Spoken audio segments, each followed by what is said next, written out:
ginagawa yan, lagi ho kayong nare-remind na walisan po yung mga harapan ho ninyo para mapanatili po natin yung kalinisan ng Divisoria Night Market.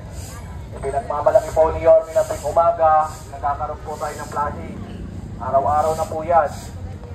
At alam niyo po kung bakit, para po maiwasan na ho yung masangsang o di kanais-nais na amoy po ng Divisoria Night Market. Kaya dapat tuloy-tuloy po tayo sa pagkasaayos, paglilinis po ng Divisoria Night Market. Muli po, magandang gabi po sa inyong lahat. Maalala pong muli na yung mga kalat nyo, ilagay ho sa sako. Alihan ho ng maayos para pagdating ho ng truck ng basura, mabilis na po madadakot yan at hindi na po magkakalat. Ang ako po ng basura po natin, dating ho ng truck ay alas 10 ng gabi, alas 2 ng madaling araw at alas 4 po ng madaling araw.